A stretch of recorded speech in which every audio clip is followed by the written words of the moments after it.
You are in the car. It's parked in the driveway. The engine is off, but the heat is still ticking from the dashboard. You aren't getting out. You are staring at the steering wheel, gripping it so hard your knuckles are turning white, replaying the last hour in your head. You had the proof. You had the screenshots. You had the dates, the times, the exact words they said. You walked into that room prepared like a lawyer walking into a high-stakes trial. You thought, if I just lay it out clearly, if I just show them the logic, they will have to admit it. They will have to see reality. And what happened? Nothing. Absolutely nothing. You presented the evidence, and they didn't even blink.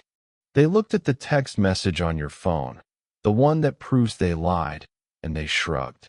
They said, "You're interpreting that wrong." Or better yet, "Why are you so obsessed with the past? You always do this. You always ruin the mood." And just like that, the conversation wasn't about their lie anymore. It was about your reaction. It was about your tone. It was about how crazy you are for bringing this up. And now, sitting in this cold car, you feel drained. You feel like you've been physically beaten. Your chest is tight. Your throat hurts from trying to explain, trying to justify, trying to make them understand basic cause and effect. But here's the thing you missed. The thing you are too close to see. While you are sitting there, depleted, questioning your own sanity, wondering if maybe you were too aggressive, they are inside making a sandwich. They are humming. They are scrolling through Instagram. They aren't exhausted. They are energized. You think you just had a fight. You think you just engaged in a conflict to resolve a problem. Wrong. You didn't have a fight. You provided a feast. You need to understand the mechanics of the game you are losing. You are operating under the delusion that you are dealing with a person who cares about facts. You think that if you can, just find the perfect combination of words, the perfect analogy, the perfect piece of evidence, the lock will click and they will say, "Oh, I see it now. I'm sorry. Stop it." That fantasy is what is killing you. You are bringing logic to a knife fight. You are bringing vulnerability to a hostage situation. Every time you try to fight them, every time you raise your voice, every time you type out that long paragraph explaining your feelings, every time you cry in frustration, you are handing them exactly what they want. They don't want peace. They don't want resolution. They want your emotional dysregulation. Think about the last time you really got into it with them. The moment you finally snapped. You started yelling. You were crying. You were pleading with them to just be a decent human being. Do you remember their face? Close your eyes and really look at it. Were they scared? Were they remorseful? Were they overwhelmed? No. If you look closely, past the mask of mock confusion or the fake anger, you will see something else. A tiny, almost imperceptible glint in their eyes. A stabilizing of their posture. A calmness. That is the look of a predator feeding. This is how to destroy a narcissist without fighting them. You have to realize that fighting is their love language. Conflict is their oxygen. When you fight back, you are validating their reality. You are signaling to them that they matter enough to destroy your peace. You are telling them, "You control my emotional state. You have your hand on the dial of my nervous system, and you can turn it up or down whenever you please." And that power, that is the drug they are addicted to. As long as you are fighting, you are losing. It doesn't matter if you are right. It doesn't matter if you have the moral high ground. If you are engaging, you are supplying. You are the battery they plug into when they feel empty. They poke you, you explode, and they absorb that explosion to fill their own void. You are exhausted because you are being harvested. You walk away from these interactions feeling like you're going insane because you are trying to play chess with a pigeon. You move your piece strategically. You use logic. And the pigeon just knocks over all the pieces, craps on the board, and struts around like it won. And what do? You set the board back up. You say, "No, wait, let me explain the rules again." You beg the pigeon to understand the game. The pigeon doesn't care about the game. The pigeon likes watching you struggle to reset the pieces. This is the hard truth you have to swallow right now. In this act, before we can move forward, you cannot win a war against someone who doesn't play by the rules of reality. You cannot defeat them by out-debating them. You cannot shame them into better behavior. You have spent years, maybe decades, trying to find the magic words. You have read the books on communication. You have tried "I feel" statements. You have tried setting boundaries. You have tried getting angry. You have tried being nice. And you are still in the same place, stuck in the same loop, having the same argument about the same disrespect, just packaged in a different scenario. The only way to win, the only way to actually destroy the hold they have on you, is to stop playing entirely. But that terrifies you, because fighting is contact. Fighting is connection. Even if it's negative, it's a bond. If you stop fighting, you have to face the silence. And in that silence, you have to face the reality that there is nobody on the other end of the line. You have been screaming into a dead phone for years, pretending the static is a conversation. You aren't ready to hang up yet. I know that. You still think there's a chance. You still think if you just explain it one more time, they'll get it. So let's look at what happens when you try to explain. Let's look at the pattern you are trapped in. Because until you see the pattern, you cannot break it. You are running on a hamster wheel, sweating, bleeding, exhausting yourself, thinking you are climbing a mountain. You aren't climbing. You're just spinning. And they are watching you run, amused by your effort, waiting for you to trip so they can tell you how clumsy you are. It's time to get off the wheel. But to do that, you have to understand how you got on it in the first place. Let's look at your Tuesday night. You're in the kitchen. It's been a long day, but you're in a decent mood. You're cutting vegetables, maybe listening to a podcast. The energy in the room is neutral. Then they walk in. They don't say hello. They don't ask about your day. They open the fridge, stare into it for 10 seconds, and then let out a sigh. Not a normal sigh. A heavy, theatrical exhale that is designed to be heard. It is a sonic hook, and they are fishing. You bite. You have to bite. You are trained to bite. What's wrong? You ask. Nothing. They say, but they say it with enough venom to kill a small animal. Then comes the mutter. Just loud enough for you to catch, but quiet enough for them to deny. Just amazing how there's never any actual food in this house. Your pulse spikes. You just went grocery shopping yesterday. You spent an hour meal prepping. The injustice of the comment hits you in the chest. You put the knife down. You turn around. I just went to the store, you say, trying to keep your voice level. The fridge is full. They look at you with mock surprise. Whoa, calm down. I'm just making an observation. Why are you always so defensive?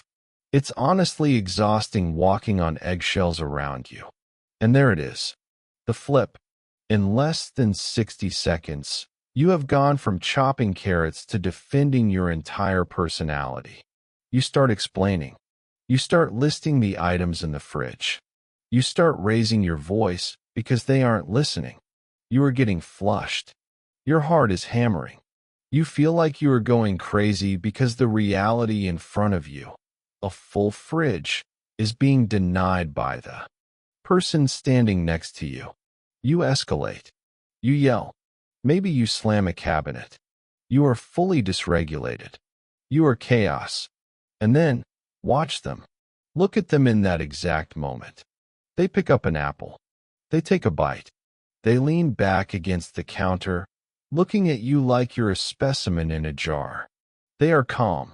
In fact, they look better than they did when they walked in. Their shoulders have dropped. The tension in their jaw is gone. They have successfully transferred their internal chaos into you. This is the battery dynamic. And once you see it, you will never be able to unsee it. It is the core engine of your relationship. You think you are two people having a relationship. You aren't. You are a host and a parasite. But the parasite doesn't feed on blood. It feeds on emotional output. They walk around with a chronic, gnawing sense of emptiness and boredom. They cannot regulate their own self-esteem. They cannot soothe their own anxiety. They cannot generate their own stimulation. They are a dead battery. You are a live wire. You have empathy. You have guilt. You have a deep need to be understood. You are high-voltage emotional energy. So they plug in. They poke you. They prod you. They push that one button they installed 3 years ago, the one about your mother, or your weight, or your job competence. They press it, and they wait for the spark. When you explode, whether it's in anger, or tears, or a desperate 3-hour lecture on respect, you are dumping massive amounts of energy into the room. You are focusing 100% of your attention on them. You are prioritizing their reality over yours. They absorb that energy. It stabilizes them. It makes them feel powerful. Look at this person, they think. Look how much I affect them. I must be a god. If I can make them fall apart with one sentence, I am in control. Have you ever noticed that they pick fights right before you have to do something important? You have a big presentation at work tomorrow. The night before, they start a fight about a text message from 2018. They keep you up until 3 a.m. spinning in circles. You go to work exhausted, eyes puffy, brain fogged. They sleep like a baby. That isn't bad timing. That is harvesting.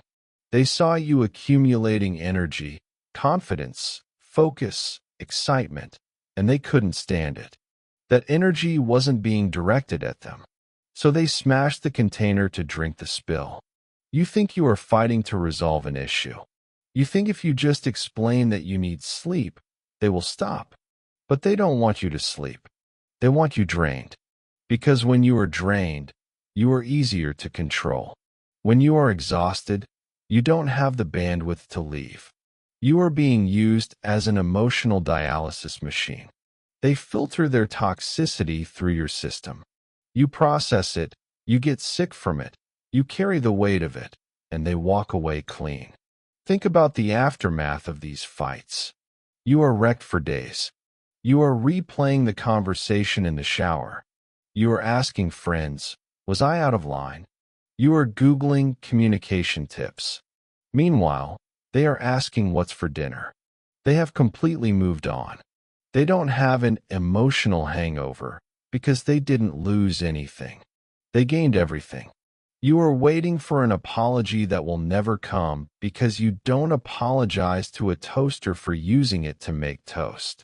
You don't apologize to a battery for draining it. That is its function. And right now, your function in their life is to be the receptacle for everything they cannot handle in themselves. Stop trying to fix the toaster. Stop trying to reason with the appliance. You have to realize that every time you react, every time you show them that they have hurt you, you are paying them. You are signing the check. You are teaching them that the fastest way to feel better is to make you feel worse. And they are very, very good students. You are sitting on your bed. It is 11:30 p.m. The house is quiet, but your mind is a screaming match. You have your phone in your hand. You are typing. You delete a sentence. You retype it. You want to make sure you sound calm. You want to make sure you sound rational. You are crafting the perfect text. You think, if I can just outline exactly how their comment about my sister made me feel, without accusing them, using I statements, then they will get it. They will see that they crossed a line. You spend 45 minutes on this text. You pour your soul into it. You explain your history, your triggers, your vulnerability. You offer them a map to your heart, hoping they will use it to navigate better next time. You hit send. You wait. You watch the 3 little dots appear. Your heart jumps. Then the dots disappear. 5 minutes pass. 10. An hour. Then, finally, a vibration. You're really going to start this drama again? I was joking. You need to get help. That sound you hear? That ringing in your ears? That is the sound of your reality fracturing. You stare at the screen. You feel sick. Not because they were mean, but because they completely missed the point. You wrote a thesis on pain, and they read it as an attack. So what do? You start typing again. I'm not trying to start drama. I'm just trying to explain that. Stop. Put the phone down. This is the trap of justification, and it is the cage you have built for yourself. You are operating under the single most dangerous assumption a victim can have. You believe that the conflict is caused by a misunderstanding. You tell yourself, they hurt me because they don't understand that X causes Y. If I explain X, they will stop doing Y. You are wrong. They understand X perfectly. They know X hurts you. They did X because it hurts you. Or at the very least, they did X because it served them and they didn't care that it destroyed you. They are not confused. They are not lacking context. They are not emotionally unintelligent. They are committed to misunderstanding you. Read that again. Committed to misunderstanding you. It is a strategic position. As long as they refuse to get it, you will keep working. You will keep explaining. You will keep trying to find new metaphors, new examples, new ways to plead your case. And while you are working, they are in control. You are the defendant on the stand, sweating, presenting evidence, crying, begging the judge to see your innocence. But you don't realize that the judge is also the prosecutor, and the jury is rigged. There is no verdict coming that clears your name. The trial is the punishment. Every time you say, "No, that's not what I meant. Let me explain," you are handing them power. You are saying, "I value your opinion of me more than I value my own truth. I cannot rest until you agree with my reality." You are asking the arsonist to help you put out the fire. You are handing them a hose, and you are surprised when they spray you with gasoline. Why do you do this? Why, after the 10th time they twisted your words, do you still try to straighten them out? Because the alternative is terrifying. If you stop explaining, you have to accept that they simply do not care. If you stop justifying, you have to accept that they heard you the first time, the second time, and the 50th time, and they chose to ignore it. If you accept that it's not a communication problem, but a character problem, then you have to make a choice. You have to leave, or you have to stay and rot. Explaining is your way of buying time. It's a stalling tactic. As long as you are working on communication, you don't have to face the truth that there is nothing to work on. You are trying to negotiate a peace treaty with a terrorist who has already planted the bomb. You think you are fighting for truth. You aren't. You are fighting for permission. You are fighting for them to sign off on your right to feel pain. You want them to stamp your permission slip that says, "Yes, your feelings are valid." But why do you need their stamp? Why is your pain not real until they acknowledge it? That is the hook. That is where they have you. They have trained you to outsource your own reality testing to them. If they say it didn't happen, you wonder if you imagined it. If they say you're crazy, you check yourself for symptoms.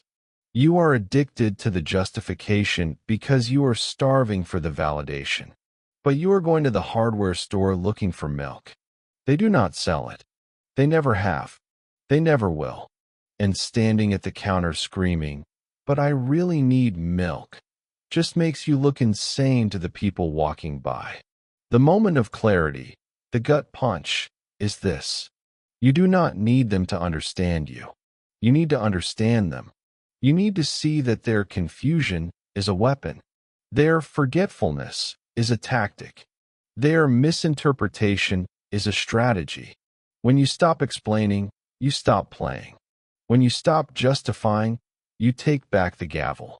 You step down from the witness stand. You walk out of the courtroom, and you leave them arguing with an empty chair. You need a new map. The one you are using, the one labeled normal human relationships, is getting you killed. In that map, people seek connection. Empathy is a currency, and mutual growth is the goal. Throw that map away. Burn it. You are not in a normal relationship. You are in a resource extraction ecosystem. We need to introduce the concept that explains everything you have just experienced, narcissistic supply. But forget the YouTube buzzwords for a second. Forget the pop psychology definition. I want you to understand this biologically. Imagine a shark. A shark does not hate the seal. A shark does not have a personal vendetta against the seal. The shark has a biological imperative to eat. If it does not eat, it dies. It does not feel guilt while it tears the seal apart. It feels satiated. It feels survival. The narcissist has a fractured self. Deep down, beneath the arrogance, beneath the charm, beneath the rage, there is a black hole of shame and worthlessness. It is a vacuum. Nature abhors a vacuum. It must be filled. Narcissistic supply is the material used to fill that hole. It is attention. It is validation. It is emotional reaction. And here is the critical part, the part that you keep missing. Supply does not have to be positive. You think, if I stop complimenting them, they will starve. No. You think, if I scream at them and tell them they are evil, they will feel bad. No. To the narcissist, attention is attention. Think of it like money. If you give them a $100 bill, adoration. You're so smart, you're so amazing. They put it in their pocket. If you give them a crumbled, dirty $100 bill, rage. I hate you, you ruined my life. They still put it in their pocket. It spends the same. In fact, the dirty money might be worth more. Why? Because negative supply, your anger, your tears, your devastation, proves that they are powerful. I must be significant, they think, because look at how destroyed this person is over me. Look at how much energy they are wasting on me. I am the center of their universe. This is the psychological mechanism known as projective identification. It's a fancy term for a brutal process. Here's how it works. The dump. They feel something they can't handle. Let's say they feel small and incompetent at work. That feeling is intolerable to their ego. The projection. They come home and treat you like you are incompetent. They criticize your cooking. They micromanage your cleaning. The identification. You react. You get defensive. You feel small. You feel incompetent. You start crying. I can't do anything right. Boom. The transaction is complete. They have successfully taken the feeling of incompetence out of their body and forced it into yours. Now you are the one feeling small, and they get to stand there and look down on you. They get to be the stable one. They get to be the competent judge. They have used you as a trash can for their own. Shame. This is why they pick fights out of thin air. This is why they ruin holidays. This is why they sabotage your birthdays. When everyone is happy, the attention is shared. The supply is diluted. But if they can ruin Christmas, if they can make the entire family walk on eggshells, if they can make you cry in the bathroom while everyone else is opening presents, jackpot. They have centralized the attention. They have proven that their mood dictates the reality of everyone in the room. This is the framework you must adopt. You are not dealing with a partner who has anger issues. You are dealing with an addict who needs a fix of significance, and you are the dealer. Every time you fight back, you are handing them a syringe. Here, you say with your long text message. Here is a dose of importance. Here, you say with your tears. Here is a dose of power. Here, you say with your shouting. Here is a dose of control. You think you are punishing them by fighting. You think you are holding them accountable. You aren't. You are feeding the beast that is eating you. The only thing that starves the shark is the absence of the seal. The only thing that starves the narcissist is the absence of reaction, not ignoring them while you seethe inside. That's still energy. They can smell it. True starvation. The realization that they simply do not matter enough to warrant a reaction. But before you can do that, you have to understand why you are so willing to be eaten. Why do you keep swimming back to the shark? Because the shark isn't the only one getting something out of this. This is where it gets ugly. This is where we turn the camera around and point it at you. We've talked about their pathology. We've talked about their need for supply. That's easy. It's comforting to diagnose them. It feels good to say, they are the monster and I am the victim. But victims don't stay in the cage when the door is open. And for many of you, the door is open, or at least unlocked. But you are still sitting there, gripping the bars. Why? Why do you stay in the ring? Why do you take the bait every single time? Because you have an addiction to. You are addicted to the redemption arc. You believe, deep down in your marrow, that if you just try hard enough, if you are just good enough, if you just endure enough pain, you will be rewarded. You believe that eventually, the movie will end with them realizing how amazing you are. You are waiting for the scene where they fall to their knees and say, I was blind, but now I see. Thank you for saving me. You are addicted to the potential of who they could be, rather than the reality of who they are. But there is something darker than that. You are vulnerable to this specific tactic because you have a pathological need to be the good person. They know this. They weaponize your morality against you. They know that you pride yourself on being fair, on being a good listener, on being open-minded, on not being judgmental. So when they accuse you of being closed-minded or selfish, it hits your core wound. It triggers your existential panic. I'm not selfish, you scream internally. I'll prove it. I'll give you everything I have just to prove I'm not selfish. And just like that, they own you. They use your virtues as shackles. Your empathy is the handcuff. Your desire for justice is the chain. You engage in these fights because you have a desperate need to be understood. You think that being misunderstood is a threat to your survival.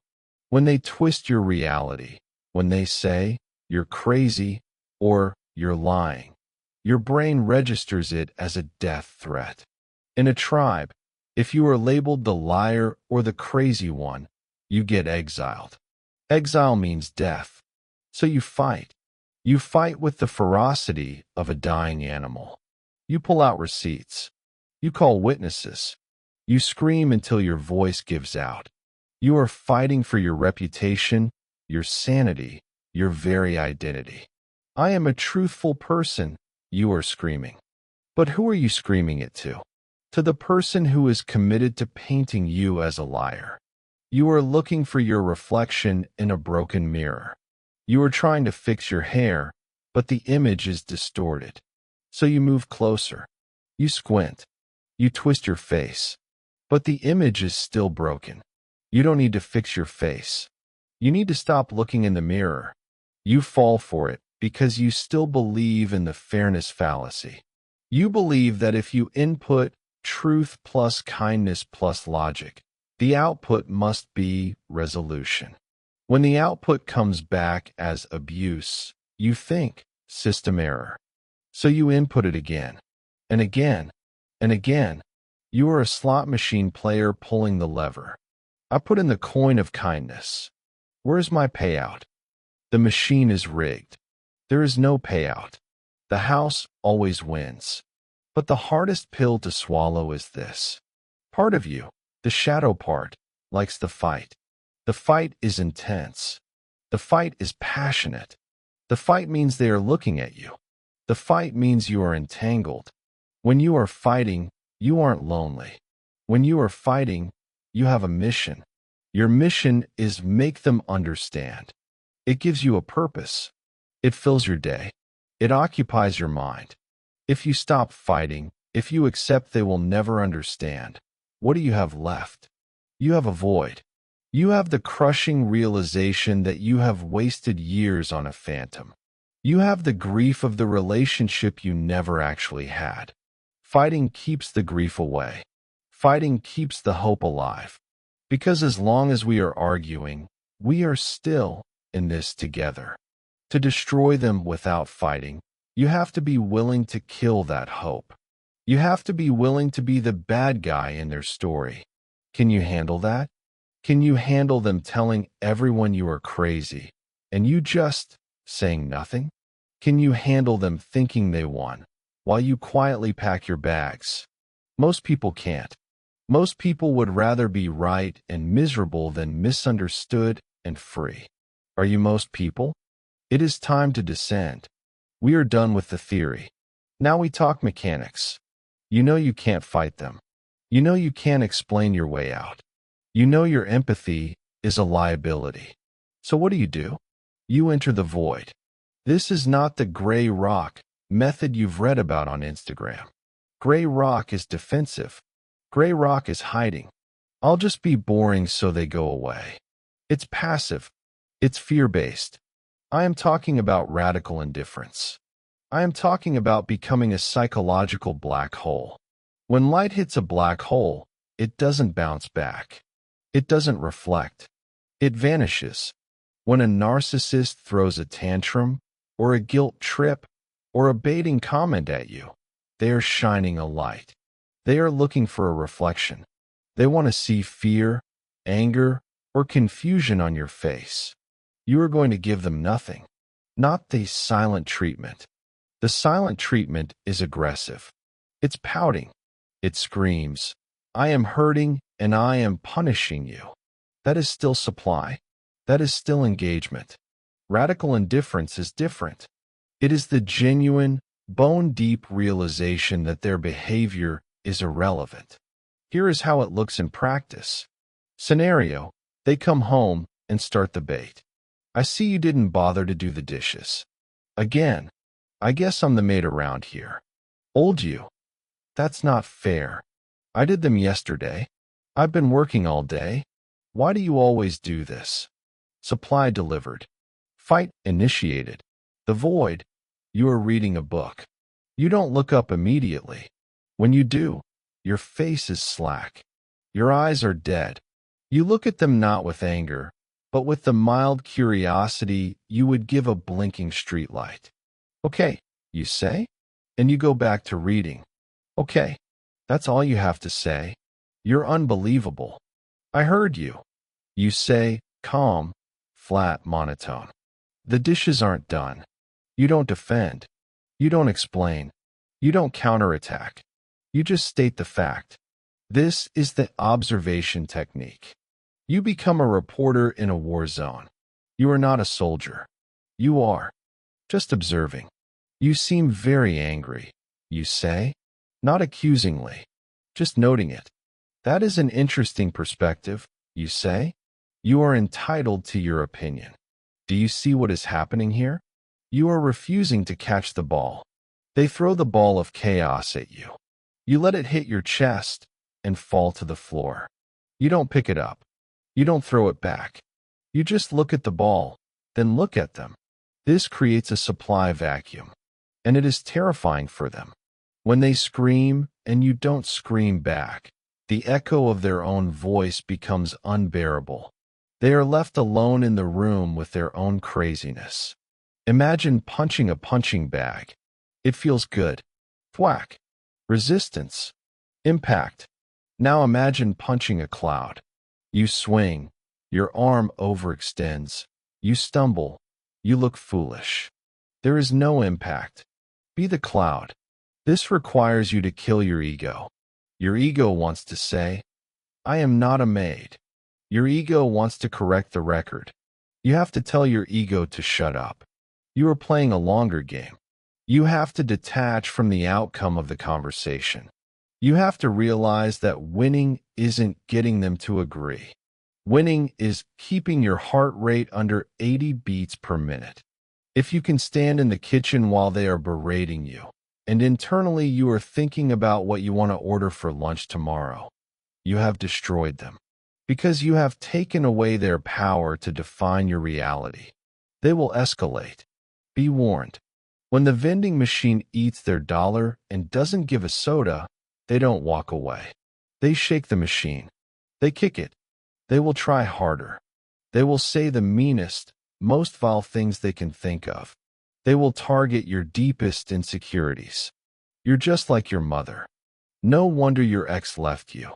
You're pathetic. And you will stand there, in the void, and you will say, I can see you're upset. And nothing else. You are watching a toddler have a meltdown. You don't negotiate with the toddler. You don't argue logic. With the toddler, you ensure safety, and you wait for it to pass. But unlike a toddler, you don't love this behavior. You are clinically observing a pathology in real time. Look at that. You think to yourself, the projection mechanism is firing. The devaluation phase is peaking. Fascinating. You turn them from a monster into a specimen. And specimens cannot hurt you. Specimens are just data. You got a promotion today. It's the one you've been working toward for 2 years. You are buzzing. Your boss shook your hand. You feel valid. You feel seen. You drive home, music blasting, and for the first time in months, you feel light. You walk through the door, and the urge is overwhelming. You want to share this joy. You want to celebrate. I got it, you say, beaming. I got the senior manager role. And they look at you. They pause. Oh, they say, that's good. Does that mean you're going to be working even more late nights? Because honestly, the kids are already asking why you're never around. Pop.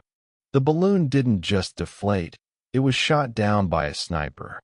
In 3 seconds, they took your moment of triumph and turned it into a moment of guilt. They took your joy and painted it as selfishness. You are standing there, still holding your keys, and the light inside you goes out. You start defending yourself. No, the hours are actually better. Stop. Rewind the tape. Why did you tell them? You told them because you are still operating under the delusion that they are your partner. Partners share life. Partners celebrate wins. Partners support losses. But you are not with a partner. You are with an enemy combatant who is gathering intelligence. This brings us to the second deep dive, the information blackout. To destroy their control over you, you must understand that information is ammunition. Everything you tell them, every dream, every fear, every success, every failure, is filed away in a dossier.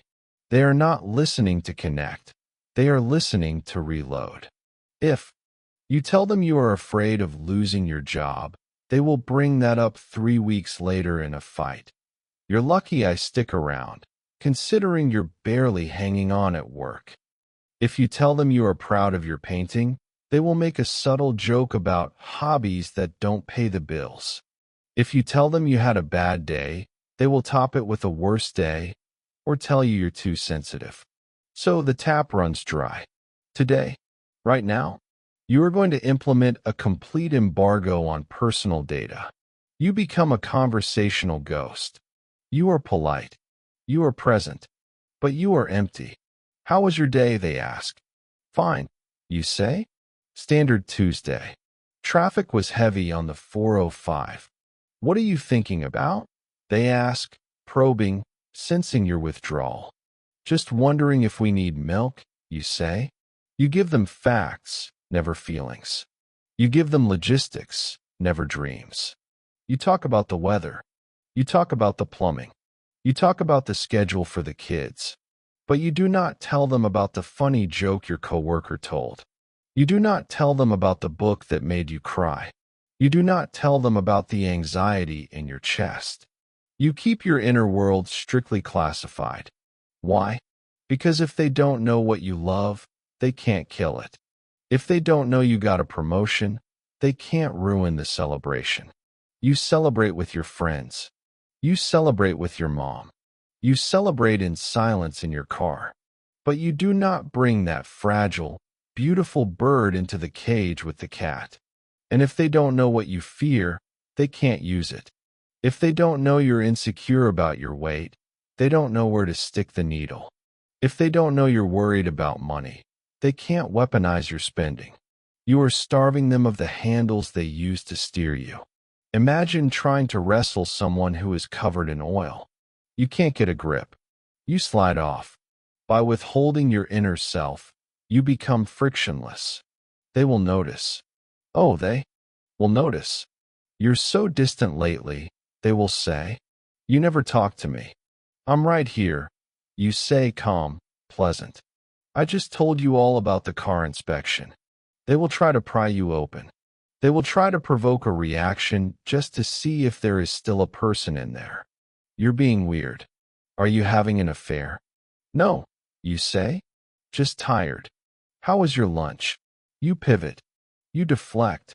You are a wall of fog. This is painful for you. I know it is. It feels lonely. It feels like a death, because it is. It is the death of the intimacy you wanted. It is the death of the relationship you pretended you had. But you have to protect the soft parts of yourself.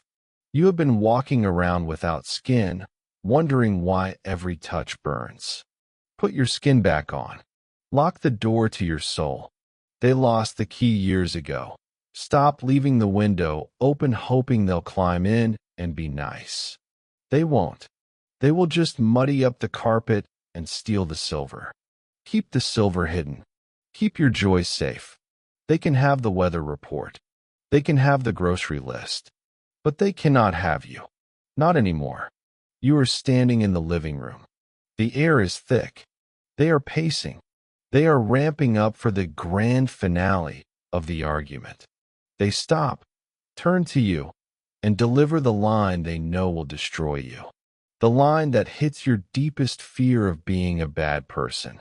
You are the most selfish, ungrateful person I have ever met. After everything I've done for you, you treat me like garbage. You're a monster. In the past, this was the nuclear launch code. This was the moment you fell to your knees. This was the moment you cried, "No, I love you. I do so much for you. How can you say that?" But today is different. Today, you are holding up the mirror of emptiness. You look at them. You don't flinch. You don't cry. You don't argue. You say, calmly, "You might be right." Watch their face. It is not satisfaction you see. It is a glitch. It is a system error. They were ready for a fight. They had their next 10 lines prepared. They were ready to list your failures. They were ready to crush your defense. But you didn't defend. You agreed. I might be selfish, you say, shrugging. I might be ungrateful. I'm sorry you feel that way. And then you walk away to fold laundry. This is the ultimate destruction of their game. You see, the narcissist needs you to be the bad object so they can be the good object. It is a seesaw. For them to go up, feel superior/victim. You must go down, feel guilty/persecutor. They need you to fight the label. They need you to scream, "I am not a monster," so they can reply, "See? Only a monster would scream like that." When you accept the label without emotion, you break the seesaw. You step off. They crash to the ground. If you say, "Okay, I'm the monster," there is nowhere for them to go. The game is over. They cannot prove you are bad if you have already accepted the premise. This is the uncomfortable truth. You have to stop being afraid of being the bad guy in their story. Let them tell their friends you are crazy. Let them tell their mother you are cold. Let them think you are the villain. Who cares? Why do you care about the opinion of a person who lives in a hallucination? By trying to correct their view of you, you are validating their jurisdiction. You are saying your judgment matters. When you use the mirror of emptiness, you are saying your judgment is irrelevant. You can think I am the devil himself. It changes nothing about my day. This forces them to sit alone in their reality. If they say, the house is a mess because you're lazy, and you say, yeah, I guess I've been pretty lazy lately, and then you don't clean it, what happens? They are left with the mess, and they are left with their anger, and they have nowhere to put it. They want to externalize their internal shame. They want to throw the hot coal at you. By refusing to catch it, by saying sure, whatever you say, you let the coal drop at their feet. They burn themselves. You will see them spiral. They will try to bait you harder. So you don't even care? You admit it? You admit you're a piece of trash. I'm accepting your perspective, you say? If that's how you see me, I can't change that. This is terrifying for them. Because if they can't project their darkness onto you, they have to keep it. They have to look in the mirror. And they hate what they see. That is why they need you to be the mirror. They need to look at you and see a crazy person so they can feel sane. When you become a blank surface, when you stop reflecting their distortions and just offer empty acceptance, they are forced to face the void inside themselves. You are destroying them by refusing to participate in their delusion. You are effectively saying, you can live in this fantasy world where I am the villain, but I will not act the part. I will not read the lines. I will be backstage, living my real life, while you scream at an empty stage. Let them scream. Let them paint you black. Your integrity is not located in their mouth. Your worth is not located in their mind. Take back your reflection. Let them stare into the dark. The house is quiet. Finally, you did it. You stopped reacting. You stopped explaining. You became the void. They tried to bait you. You gave them nothing, and they retreated to their room or their phone. This is what you wanted, right? This is what you prayed for. Peace, silence, an end to the screaming. So why are you pacing the kitchen? Why are you checking your phone every 30 seconds? Why does your skin feel itchy? Why is there a knot of anxiety in your chest that is actually tighter than when you were fighting? Here is the truth you are not ready for. You are going through withdrawal. You say you hate the drama. You say you hate the chaos. You tell your friends, I just want a normal life. I don't believe you. If you truly wanted a normal life, you would have left 5 years ago. You would have walked away the first time they showed you who they were. You stayed. And you didn't just stay because you were trapped. You stayed because, on a chemical level, you are addicted to the cycle. You are a storm chaser who complains about the wind. Your nervous system has been rewired. You have lived in a state of high alert, cortisol, adrenaline, dopamine, for so long that peace feels like death. Calm feels like boredom. When there is no crisis to manage, you feel empty. You don't know who you are if you aren't the victim or the savior or the manager of chaos. You have built your entire identity around surviving this person. You are the protagonist in a war movie. You are the noble sufferer. You are the one who tries harder than anyone else. If the war ends, who are you? If you aren't fighting them, you have to look at yourself. And that is terrifying. As long as you are obsessed with their madness, you don't have to deal with your mediocrity. As long as you are focusing on their failures, you don't have to look at your stalled career or your lost dreams or your own inability to be alone. They are the perfect distraction. They are the giant, burning effigy in the center of your life that keeps you from looking at the ruins of your own self-esteem. Admit it. There is a part of you that likes the intensity. You like the make-up sex. You like the hysterical bonding. You like the moment after the fight when they finally give you a crumb of affection and it feels like a feast. Normal, healthy love is boring. It is taxes. It is grocery shopping. It is sitting in silence without wondering if the other person is mad at you. To a person addicted to toxic highs, healthy love feels like drinking water when you are used to drinking vodka. It has no kick.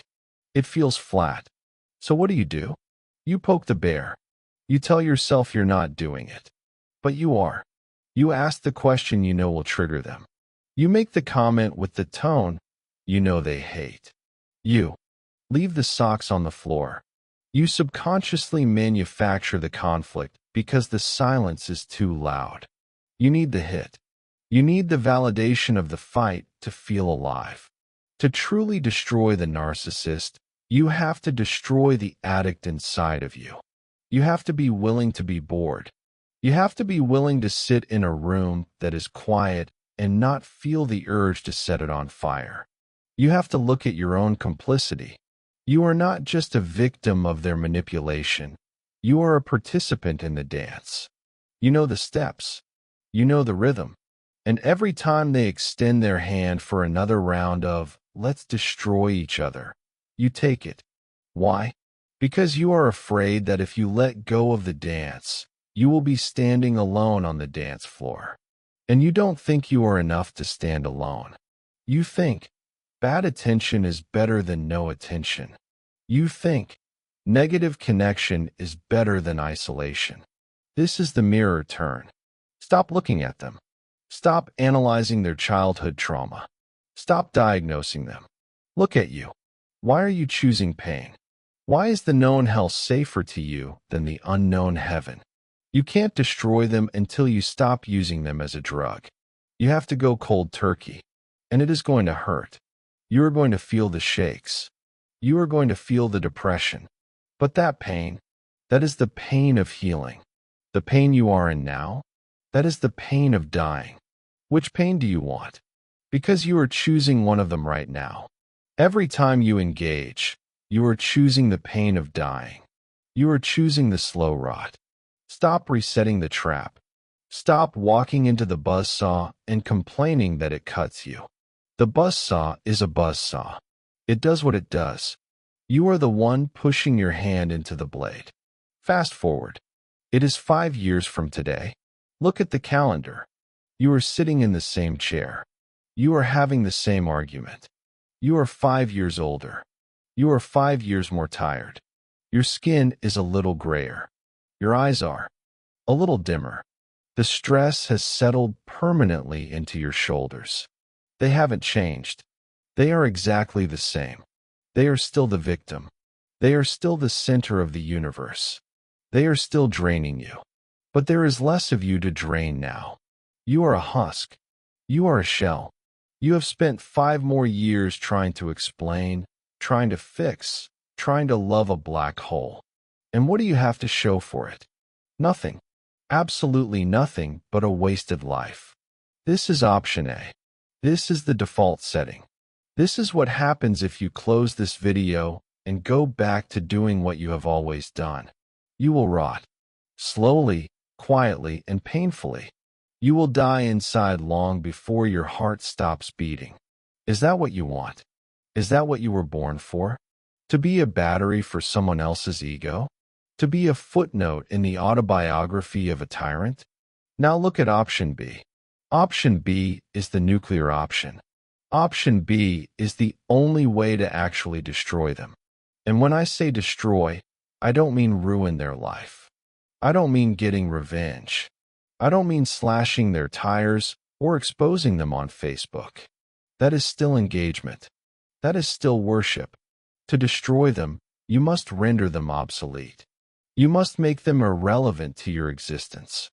This is the hardest thing you will ever do.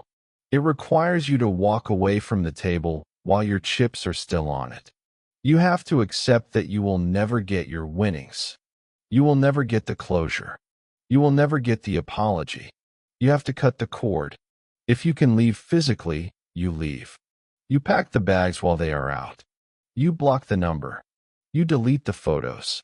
You vanish. You become a ghost. If you cannot leave physically because of kids or finances, you leave psychologically. You move into the guest room. You separate the bank accounts. You live parallel lives. You treat them like a roommate you barely know. You stop asking them for anything. You stop expecting them to be anything other than what they are. And watch what happens. When you truly withdraw, when you take your attention, your emotion, your money, and your body out of their grasp, they will collapse. Without your reflection, they cease to exist. They will rage. They will try to destroy you. And then, when they realize the supply is truly gone, they will simply move on. They will find a new host. And that will hurt. It will hurt your ego to see them replace you so quickly. You will think, did I mean nothing? And the answer is, to the parasite, the host means everything until the host is dry. Then the host means nothing. But this is your liberation. Their indifference is your freedom. You are destroying the hold they have on your mind. You are evicting them from your head. Imagine a life where you wake up and your first thought isn't, what kind of mood are they in? Imagine a life where you come home and you don't have to brace yourself for impact. Imagine a life where your energy belongs to you, where you can build your career, your friendships, your joy, without someone kicking over your sandcastle every time it gets too high. That life is real.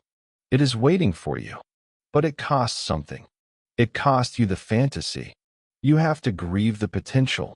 You have to bury the dream of the happy family or the soulmate that never existed. You have to stand at the funeral of your own hope and say goodbye. But on the other side of that funeral is your life. You have a binary choice right now. You can stay in the cycle. You can keep fighting. You can keep explaining. You can keep hoping that if you just love them harder, they will change. They won't. Or you can drop the rope. You can stop the tug of war. You can look at them one last time, see them for the broken, empty mechanism they are, and turn your back. Not in anger, not in hate, but in total, absolute indifference. The opposite of love isn't hate. It's apathy. When you can look at them and feel nothing, no anger, no fear, no desire to fix them, you have won. You have destroyed their power. You are free. The door is open. The cage is unlocked. The shark is just a fish in a tank, and you are standing on dry land. Walk out of the room. Don't look back. There is nothing back there for you but bones.